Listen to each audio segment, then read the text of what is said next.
They say John Wayne never showed fear. They say the man who faced down outlaws in 100 westerns didn't know the meaning of the word. They say he stared death in the face and laughed, that he was invincible, immortal, untouchable. But his friends knew the truth. On a November night in 1973, the toughest man in Hollywood sat alone in a leather chair with a half-empty bottle of tequila and a telephone pressed to his ear. His hands were shaking, not from age, not from drink, not from the cold Pacific wind rattling the windows of his Newport Beach mansion, from something far worse. He didn't call his wife. He didn't call his children. He didn't call his agent or his doctor or his priest. He didn't call any of the 100 people who owed him favors, who would come running at the snap of his fingers, who would have killed to be the one John Wayne needed in his darkest hour. He called Dean Martin. "Dino." The voice cracked, broken glass on concrete. "I need you to come over tonight." Dean didn't ask why. He didn't hesitate. He didn't make excuses about the show he was supposed to perform in 2 hours, about the casino full of high rollers who had paid top dollar to see the king of cool do his thing. He heard something in Wayne's voice he had never heard before, something that made his blood run cold and his heart stop. Terror. 40 minutes later, he walked through that door. What happened next would never be spoken about in public. 2 men, 1 bottle. A conversation that lasted until dawn. 5 words whispered as the sun rose over Newport Beach. A goodbye that still echoes through Hollywood history. "See you on the trail, Duke." This is the story Hollywood never wanted you to hear. This is the story of why the Duke, when facing the greatest battle of his life, chose the Italian crooner over everyone else.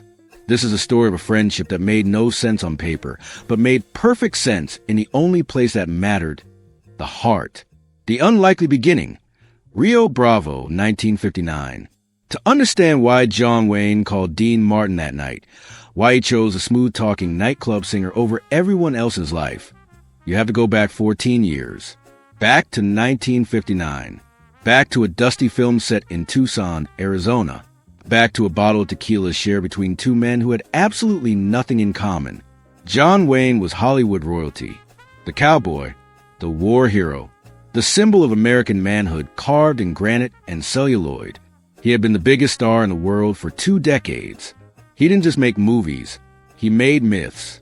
He didn't act. He embodied the American dream in boots and a Stetson. And he didn't like singers. Wayne thought they were soft. Pretty boys who couldn't throw a punch or ride a horse or handle a single day of real work under the Arizona sun. Men who made their living crooning to women in dark nightclubs, who relied on their looks and their charm instead of their guts. Men who were everything Wayne wasn't and everything he didn't respect. Dean Martin was the opposite of everything Wayne stood for. The Italian crooner from Steubenville, Ohio. The man who pretended to be drunk on stage for laughs. The nightclub entertainer who made women swoon with a wink and a smile. The Rat Pack member who seemed to glide through life without a care, without effort, without breaking a sweat. Wayne's friends warned him. "He's a clown, Duke." One producer said over drinks, "He doesn't belong in a Western. He'll embarrass you. He'll make the picture look like a joke." But Howard Hawks, the director, insisted. Hawks had seen something in Dean that nobody else noticed. Something beneath the act, beneath the smooth veneer, beneath the carefully constructed image of the lazy Italian who drank too much and cared too little. "Trust me, Duke," Hawks said, lighting his pipe with deliberate calm. "This kid is different. Give him a week. Just 1 week. If I'm wrong, we'll recast." Wayne didn't trust anyone easily. He had been burned too many times in Hollywood, the land of fake smiles and broken promises. But he trusted Hawks. The man had never steered him wrong. The first week of Rio Bravo, they didn't speak. Wayne watched Dean from across the set with the intensity of a hawk studying prey. He waited for the singer to complain about the heat, the dust, the brutal 5 a.m. call times, the heavy costumes that felt like wearing an oven under the desert sun. He waited for Dean to demand special treatment, to ask for his trailer to be moved closer to the set, to whine about the food or the accommodations or the 100 little discomforts that come with making a picture in the middle of nowhere. Dean never complained. Not once. Not about anything. He showed up early, always the first one on set after Wayne himself. He knew his lines cold, never needed prompting, never fumbled. He did his own stunts when the coordinator said he didn't have to, insisting on authenticity, even when it meant bruises and exhaustion. He sat in the sun between takes without a word of protest, sweating through his shirt, dust coating his face, never asking for shade or water or a moment's respite. Wayne noticed. He noticed everything. On the seventh night, after a particularly brutal day of filming under the relentless Arizona sun, Wayne knocked on Dean's trailer door. He was carrying a bottle of Herradura tequila, the good stuff, the kind you don't share with just anyone. Dean opened the door. He was in his undershirt, hair disheveled, reading glasses perched on his nose, script in hand. He looked at the tequila, then at the man holding it, 6'4", 250 pounds, the most famous face in America, standing on his trailer steps. He didn't ask questions. He didn't act surprised or honored or starstruck. He just smiled that lazy smile, the one that made it look like he'd just woken up from the best nap of his life. "I drink anything that doesn't drink me first, Duke." Wayne laughed. A real laugh, not the movie laugh he used for cameras. The carefully modulated chuckle that played well in close-ups. The kind of laugh that comes from somewhere deep, from the gut, from a place of genuine amusement. They sat on the trailer steps, passing the bottle back and forth, watching the desert sun disappear behind the mountains. The crew was gone.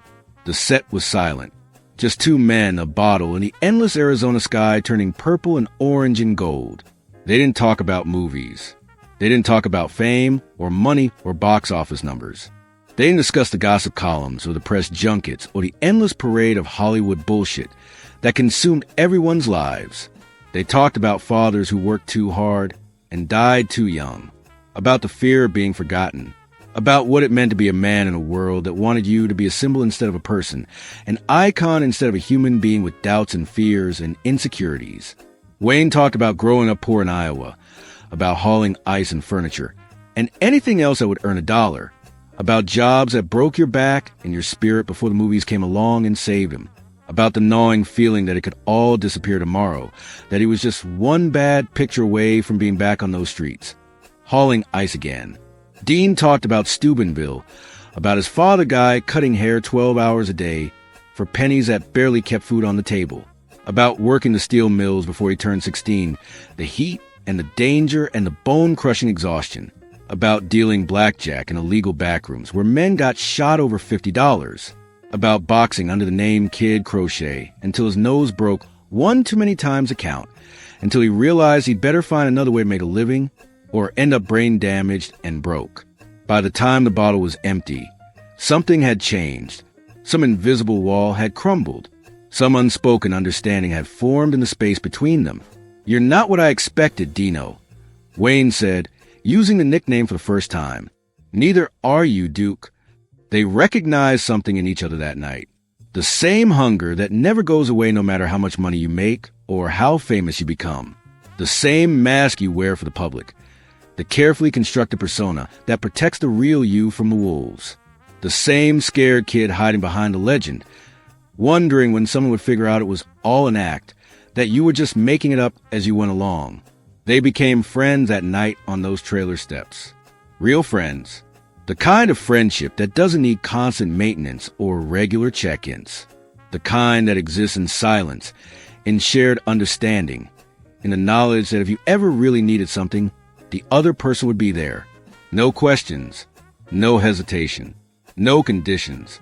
The bond that Hollywood couldn't understand. Frank Sinatra never understood the friendship. It baffled him, irritated him, seemed to violate every rule of social logic he had constructed in his mind about who belonged with whom. The guy's a Republican, Dino. Frank said one night at the Sands, his voice sharp with disapproval. He voted for Nixon. Twice. He makes speeches about Vietnam. He shows up at rallies wearing that goddamn flag like it's a cape. How can you drink with that? How can you even look at him? Dean shrugged. He didn't look up from his cards. Didn't break his concentration on the hand he was playing. The casino sounds, the bells, the chatter, the clinking of chips, filled the silence. I don't care who a man votes for, Frank. I don't care what he says at rallies or what party he belongs to or what speeches he gives. Dean finally looked up, his eyes meeting Sinatra's with steady calm. I care if he's real. That's it. That's the only thing that matters. Duke is real. And what does that mean? Frank's voice had an edge now, a challenge. It means when he shakes your hand. It means something when he says he's your friend. He means it. He doesn't have an angle. He doesn't want something from you. He's not keeping score. He just is what he is. Take it or leave it. And what am I? Frank's jaw was tight. Dean smiled. That Dean Martin smile that could diffuse any situation, that could turn tension into laughter with just the right combination of warmth and mischief. You're my brother, Francis. You know that.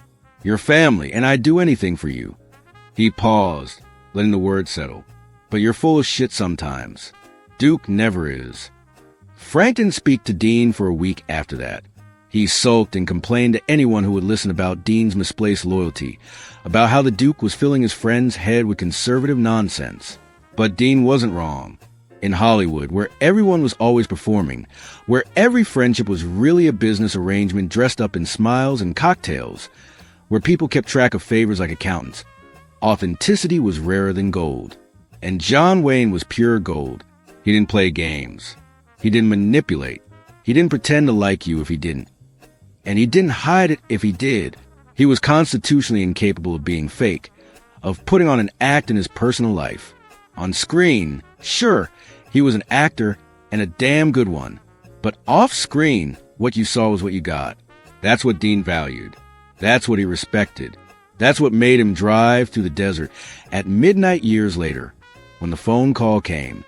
Because in a world of liars and users and people who would sell you out for a better table at Chasen's, Wayne was the real thing.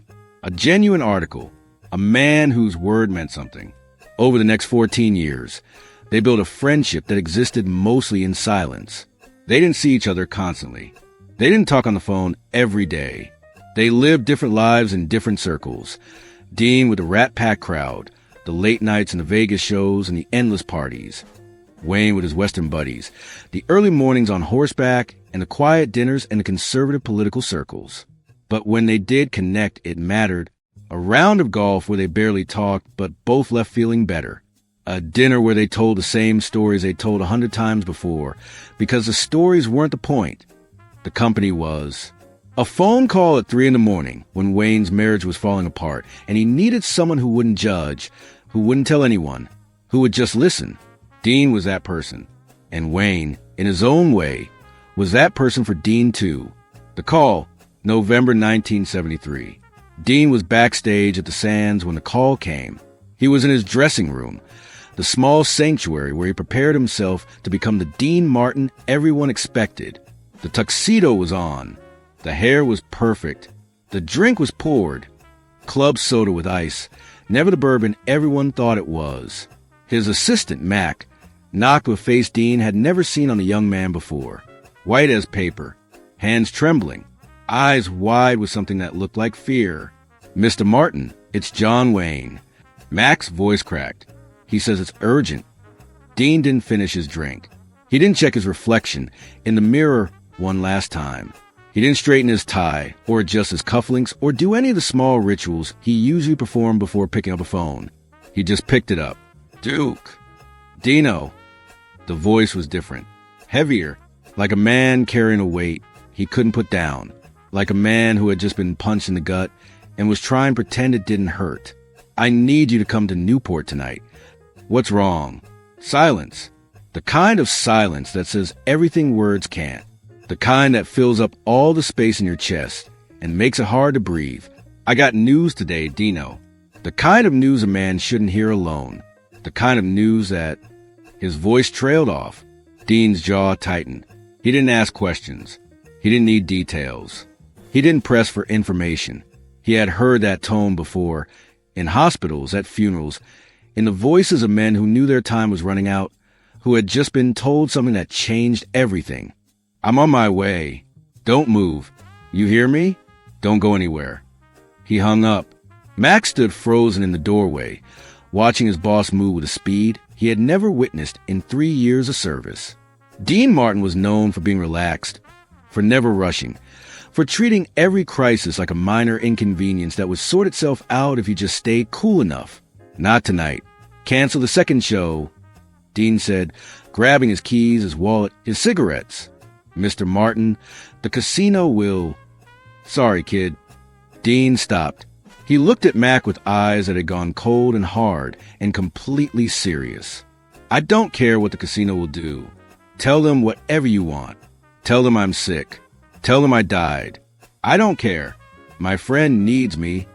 Mac watched him disappear into the night. He stood in that doorway for a full minute after Dean was gone, trying to understand what he had just witnessed. He didn't understand. He couldn't understand. He was 23 years old. He didn't know yet that some friendships are worth more than money, worth more than contracts, worth more than a casino full of high rollers waiting to see a show. He didn't know that Dean Martin was about to drive 95 miles per hour through the desert that night with the radio off and the windows down, trying not to think about what was waiting at the other end. Trying not to imagine the worst. Trying not to remember every story he'd ever heard about cancer and dying and men who got bad news from doctors. What Dean didn't know was that this would be the last real conversation he would ever have with the Duke. The last time they would sit together as equals, as friends, as two men who understood each other completely. The last time they would take off the masks and just be themselves without any performance, any pretense, any bullshit. But what Wayne was about to tell him would change how Dean looked at every friendship for the rest of his life. The night that changed everything. Dean pulled into Wayne's driveway at 11:47 p.m. He had made the drive in just over an hour, pushing his car to its limits, running red lights in empty intersections, barely slowing for curves. The house was dark except for one window. The study, a single lamp burning against the Pacific night like a lighthouse. He didn't ring the bell. The door was unlocked. Wayne had left it open for him. He walked through the silent house, past the Western memorabilia covering every wall.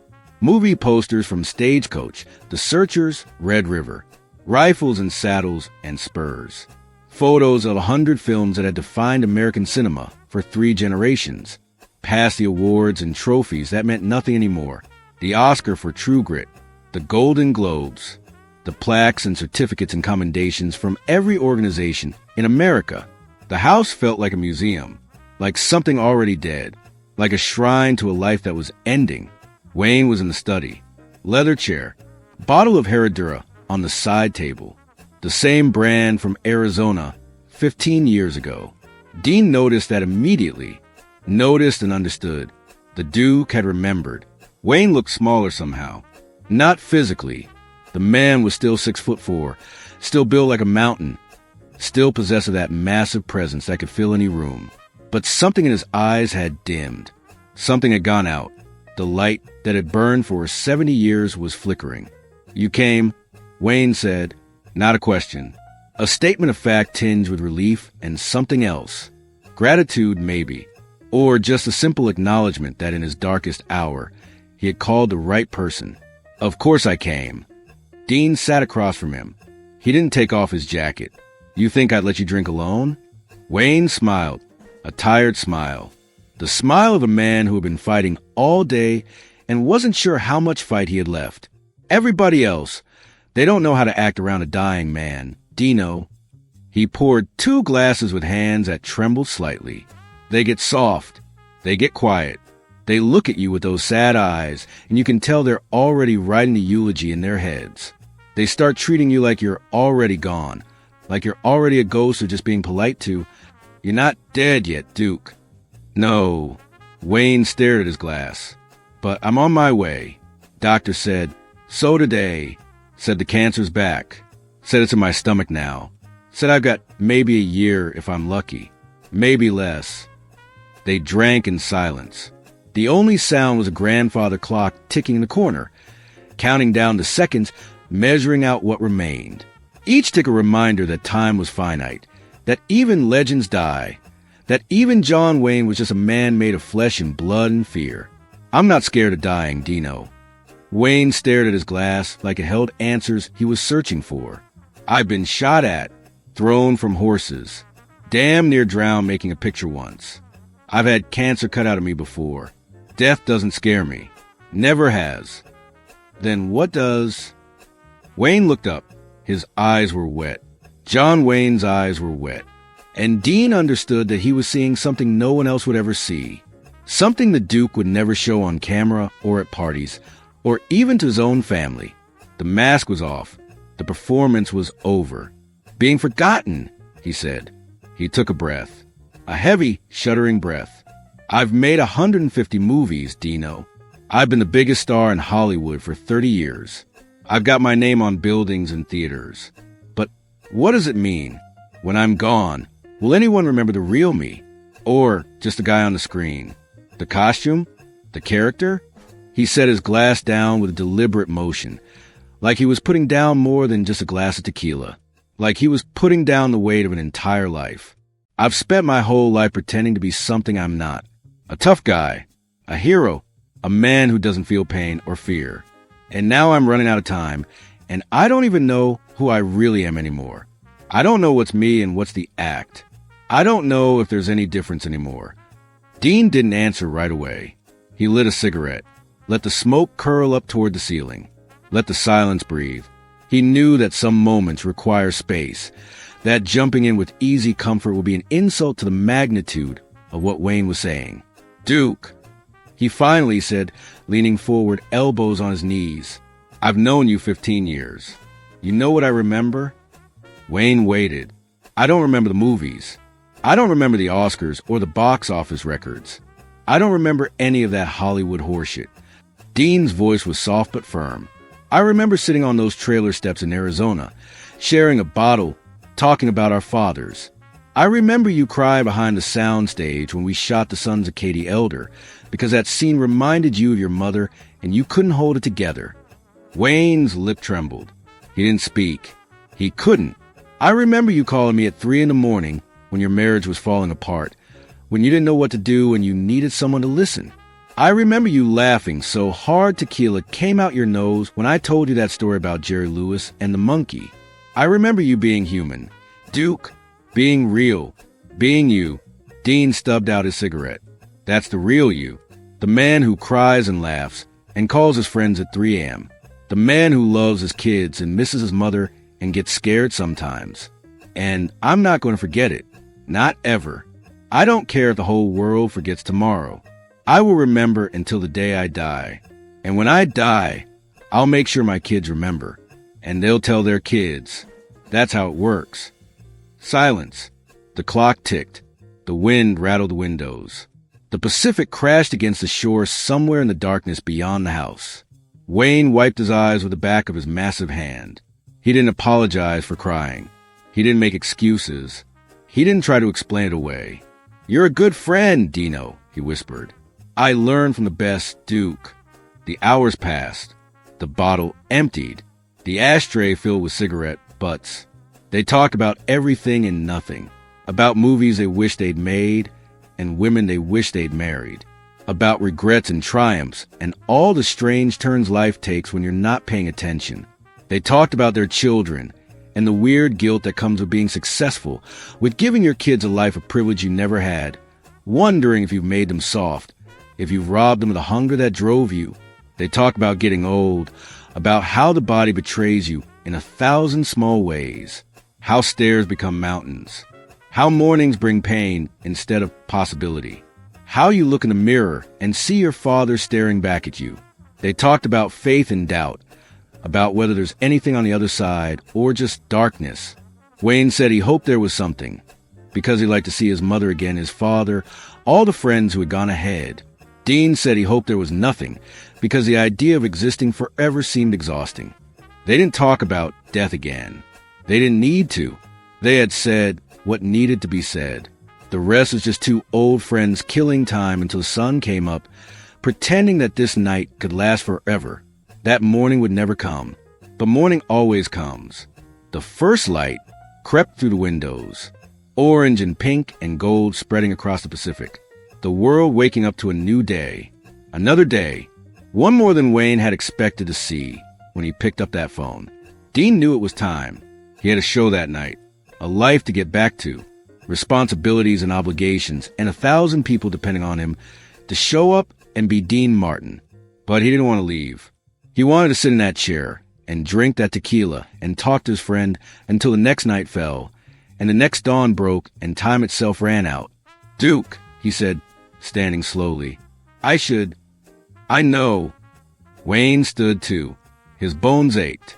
His body was betraying him in 100 small ways. But his eyes were clear. Clearer than they'd been in months. "Thanks for coming, Dino. I mean it, more than you know." They faced each other in the morning light. Two giants.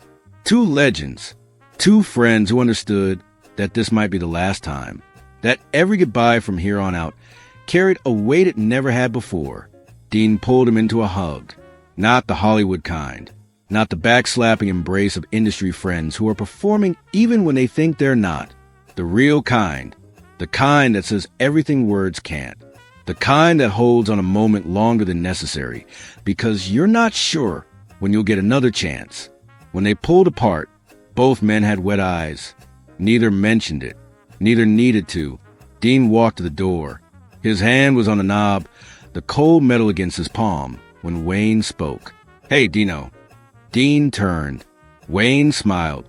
That John Wayne smile, the one from all the movies, but softer now, more real, more vulnerable. "Yeah." Dean looked at him, at the man who had taught him that strength wasn't about volume or bravado. It was about showing up, about being there when it counted, about driving through the desert at midnight because someone needed you. "See you on the trail, Duke," Dean whispered. The room went still. The clock stopped ticking. The wind stopped blowing. Everything stopped. It was what cowboys said in the old movies. The way they said goodbye when they knew they might not see each other again. When one of them was riding off into danger or uncertainty or death. It was corny. It was cliché. It was perfect. Wayne nodded. His voice cracked when he spoke. "See you on the trail, pal." Dean walked out into the morning light. He didn't look back. If he looked back, he would break. He would turn around and sit back down and never leave. He would watch his friend fade away day by day, and that wasn't what either of them needed. He got in his car, sat there for 5 minutes, gripping the steering wheel until his knuckles went white. The engine wasn't running. The radio was off. Just silence and sunlight and the weight of what had just happened pressing down on his chest like a concrete slab. Then Dean Martin, the king of cool, the man who never showed emotion, the man who made a career out of pretending nothing bothered him, put his head down on that steering wheel and cried. He cried for his friend. He cried for himself. He cried for all the goodbyes that were coming, for all the people he would lose, for the inevitable march of time that takes everything and everyone eventually. And then he wiped his eyes, started the car, and drove back to his life. The years after, 1973 to 1979. John Wayne didn't die in 1973. The Duke was tougher than anyone expected, tougher than the doctors, tougher than the odds, tougher than cancer itself. He kept making movies. He kept showing up on set at 5 a.m. with his lines memorized and his boots polished and his massive presence filling every frame. He didn't quit. He didn't give up. He fought with every ounce of strength in his body because that's what John Wayne did. That's all he knew how to do.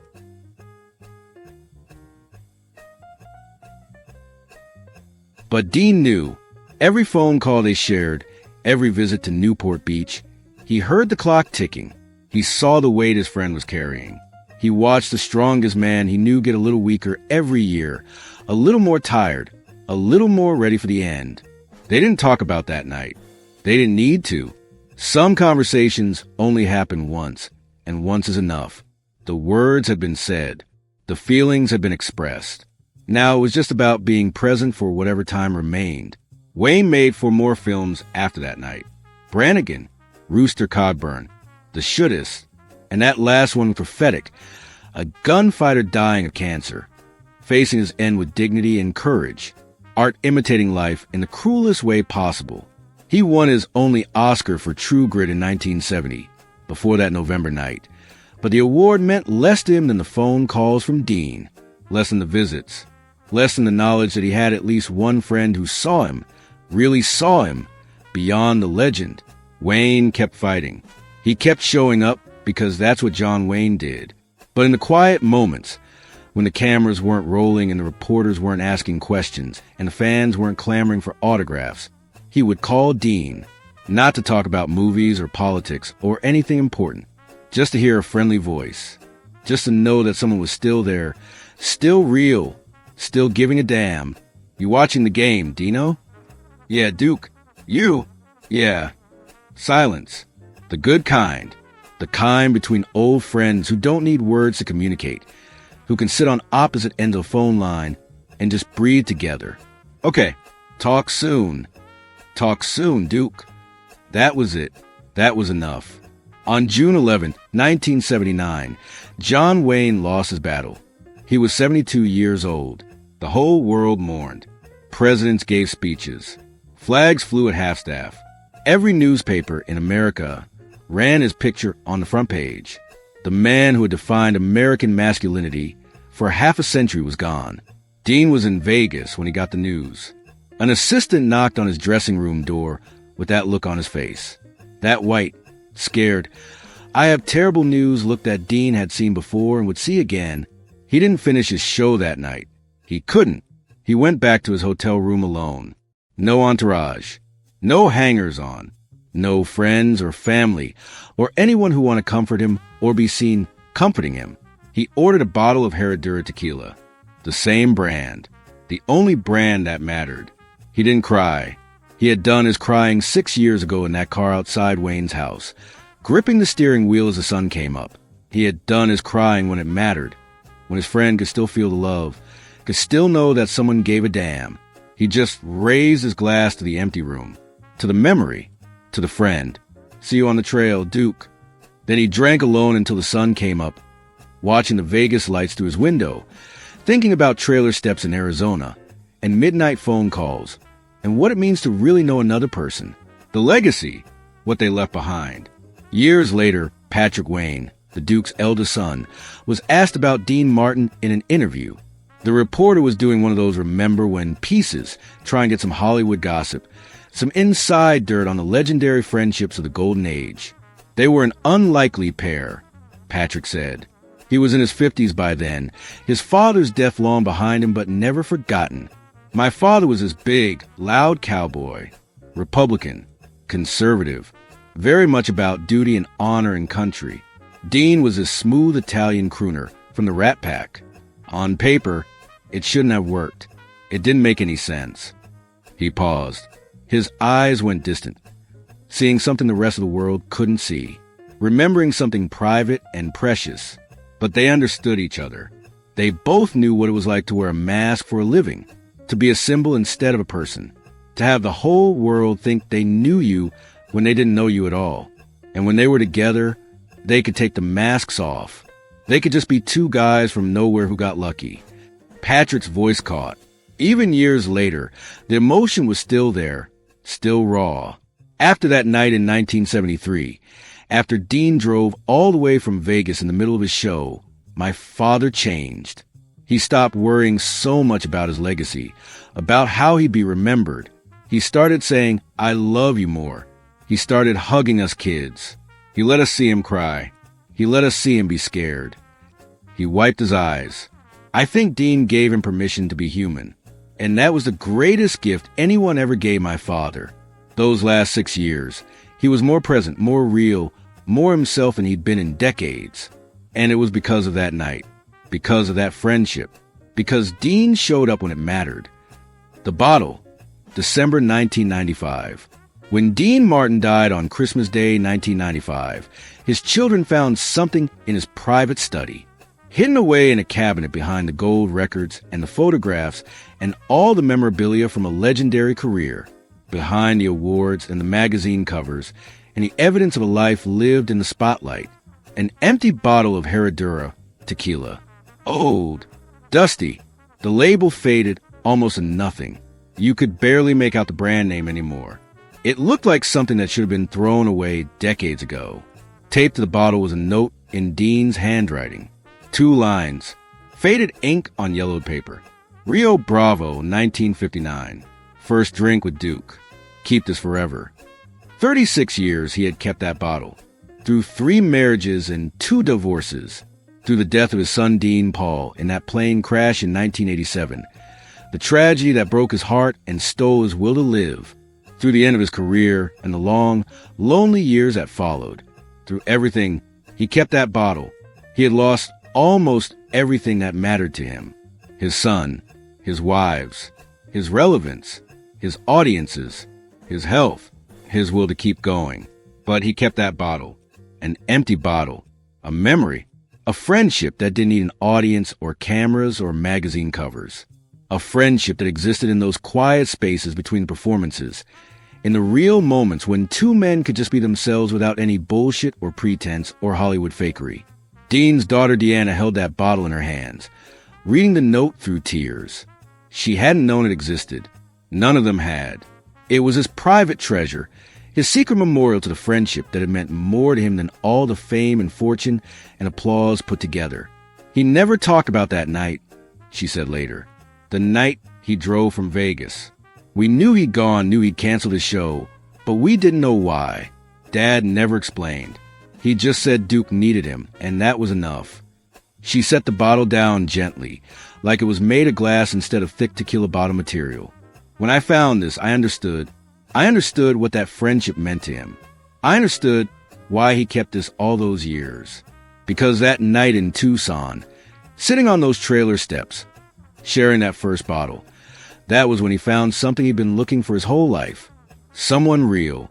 Someone who didn't want anything from him except his company. Someone who saw past Dean Martin and just saw Dino. The lesson, what real friendship looks like. The story of Dean Martin and John Wayne isn't about fame. It isn't about movies or Oscars or box office records or any of the things Hollywood usually celebrates. Those things fade. Those things turn to dust. Nobody really cares about the grosses from Rio Bravo anymore. But people still care about what happened that November night in 1973. They care because it's a story about showing up. When John Wayne got the worst news of his life, when he sat alone in that house staring at his mortality, he didn't call his agent. He didn't call his publicist. He didn't call his business partners or his industry friends or any of the 100 people who depended on him for their livelihoods. He called his friend, his real friend, the one person who would drop everything and drive to the desert at midnight without asking why, without hesitation, without calculating what was in it for him. And his friend came. No questions, no hesitation, no conditions. Through the desert at 95 miles per hour with the radio off. Dean Martin drove to be with a man who needed him. He canceled the show. He ignored the consequences. He said no to a casino full of paying customers because his friend was more important than money, more important than contracts, more important than maintaining his reputation as a guy who always showed up. That's friendship, the real kind, the kind that doesn't ask what's in it for me, the kind that says you need me, I'm there, the kind that shows up in the middle of the night because that's when you're needed, the kind that sits in silence because silence is what's required, the kind that lets you cry without judgment. The kind that remembers what matters, not the movies you made or the money you earned, but the moment you laughed until tequila came out your nose. The kind that keeps an empty bottle for 36 years because it represents something more valuable than all the full bottles in the world. So the next time a friend calls, really calls, not just a chat, but because something is wrong, because they got news that no one should hear alone, because they're sitting in the dark wondering if anyone gives a damn, remember that night in Newport Beach. Remember the tequila bottle. Remember the two men talking until dawn. Remember Dean Martin, the man who never showed emotion, crying in his car because his friend was dying. And ask yourself, would you show up? Would you cancel the show? Would you drive through the desert at midnight? Because that's the test. That's how you know if it's real. Dean Martin made a career out of making people laugh. He was the king of cool, the man who never took anything seriously, the guy who seemed to glide through life without a care. He pretended to be drunk. He pretended not to care. He pretended that nothing could touch him. But the thing he was proudest of wasn't the movies or the songs or the television shows or any of the fame that came with being Dean Martin. It was a dusty bottle in a cabinet, a note in faded ink, a friendship that lasted until the very end, a friendship that meant when John Wayne needed someone, he knew exactly who to call. And when Dean Martin needed to remember what mattered in this world, He looked at that empty bottle and remembered a night in Arizona, two men on trailer steps, and the beginning of something that Hollywood couldn't understand, but everyone wishes they had. See you on the trail, Duke. See you on the trail.